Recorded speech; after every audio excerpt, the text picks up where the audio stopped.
with Dan Rather, experience you can trust. In moving ceremonies north of Los Angeles, the U.S. Park Service formally took over the site of a World War II internment camp as a national historical site. Manzanar was one of 10 camps where thousands of Japanese Americans were held as threats to national security. As Jerry Bowen found out, for some, the event has only reignited a battle from 50 years ago. Like the cowboys who still drive their herds down the Owens Valley, Manzanar is also a symbol of America. From the old camp cemetery, where a half-dozen graves remain, to the sagebrush, where barracks once stood, to house a people America suddenly feared and despised. If you were to imagine this being 1942 to 1945, there was no sagebrush here.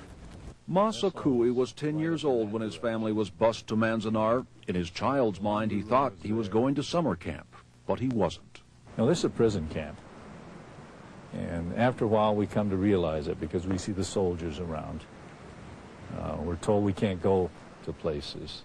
So they built a life behind the barbed wire, factories, farms, and schools, baseball teams, and weekend dances. And at the old auditorium, the songbird of Manzanar entertained. Almost everything the outside world had to offer, except freedom. You know, you come to a place like this, and you suddenly realize that you're made to feel ashamed of being Japanese. There was no running water inside the barracks. Park Superintendent Ross Hopkins describes Manzanar as a sad place with an important message. And what was done to the Japanese Americans was a total travesty. Of all the national park sites in America, Manzanar may be the most sensitive because it memorializes a time some people would rather forget, a controversial time others remember very differently.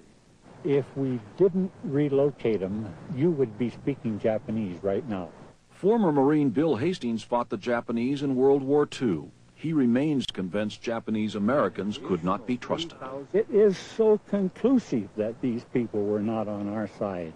Hastings leads a local group opposed to rebuilding a barracks and guard tower here as part of the new park. The group's already outraged by a state monument calling Manzanar a concentration camp. They had everything at the camp. We had nothing on the outside. And after all, who started the war anyway? I am not the enemy. I'm an American citizen. More than half a century later, Masa Cooey is still defending his honor, and when invited, telling a new generation of Americans the Manzanar story. I was placed in a camp because of my race.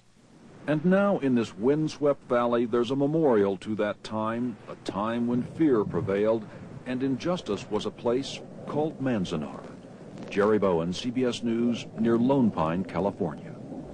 And that is the news for tonight. I'm Paula Zahn, CBS News in New York. Have a good night. Thanks for joining us.